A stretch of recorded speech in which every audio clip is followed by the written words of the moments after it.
Friends, welcome to మన ఇంటి వంటలు. ఈరోజు సర్వపిండి చేయబోతున్నాను. తెలంగాణ స్టైల్లో ఎలా ఉంటుందో చూడండి.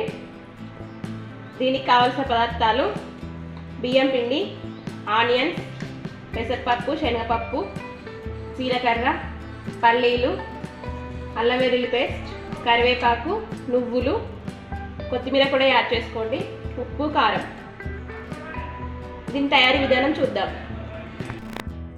మనం ఈ బియ్యం పిండిలో ఫస్ట్ నువ్వులు వేసుకోవాలి. తర్వాత శనగపప్పు, పెసరపప్పు, అల్లం వెల్లుల్లి పేస్ట్, పల్లీలు, కొద్దిగా జీలకర్ర, కరివేపాకు, లాస్ట్గా ఆనియన్స్ వేసుకోవాలి. తర్వాత కొద్దిగా మనకు రుచికి సరిపడా కారం వేసుకోవాలి. నేను 2 స్పూన్స్ వేసుకుంటున్నాను. తర్వాత ఉప్పు వేసుకోవాలి. ఉప్పు కూడా 2 స్పూన్స్ వేసుకోవాలి. తర్వాత మనం ఇది బాగా కలుపుకోవాలి. ఇదంతా బాగా కలుపుకోవాలి. ఇదంతా బాగా కలుపుకున్న తర్వాత ఇందులో వేడిని పోసుకోవాలి. ఇలా వేడిని పోసుకొని కలుపుకోవాలి. చపాతీ ముద్దలాగా కలుపుకోవాలి. ఇదంతా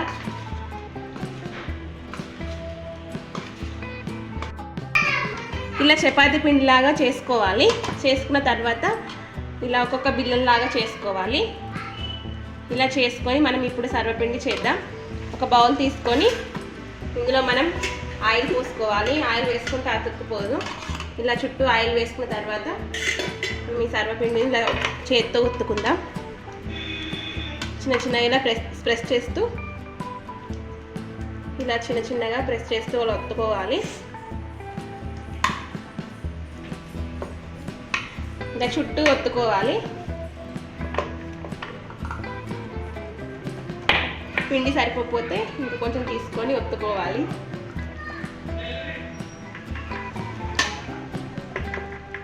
ఇలా మొత్తం బౌల్ అంతా ఒత్తుకొని పెట్టుకోవాలి. ఇలా చిన్న హోల్స్ చేసుకోవాలి. ఈ హోల్స్ చేసుకోవడం వల్ల మనకి బాగా ఉడికిపోతుంది. ఎన్ని హోల్స్ అంటే అన్ని హోల్స్ చేసుకోవచ్చు. అంతే. ఇక దీన్ని కాల్చుకోవాలి. ఆన్ చేసుకొని మనం ఇది పెట్టుకోవాలి.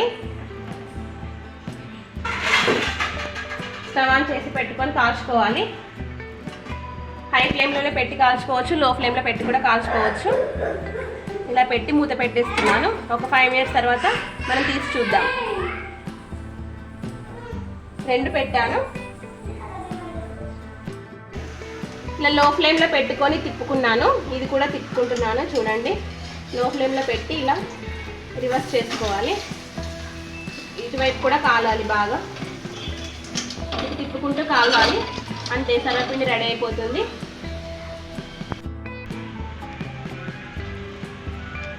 సర్వపిండి రెడీ అయిపోయింది ఫ్రెండ్స్. ఈరోజు వర్షం పడుతుంది. వర్షంలో సర్వపిండి చాలా బాగుంటుంది. చాలా చక్కగా బాగా వచ్చింది. మీరు కూడా ట్రై చేయండి. బాయ్ ఫ్రెండ్స్, నెక్స్ట్ వీడియోలో కలుద్దాం.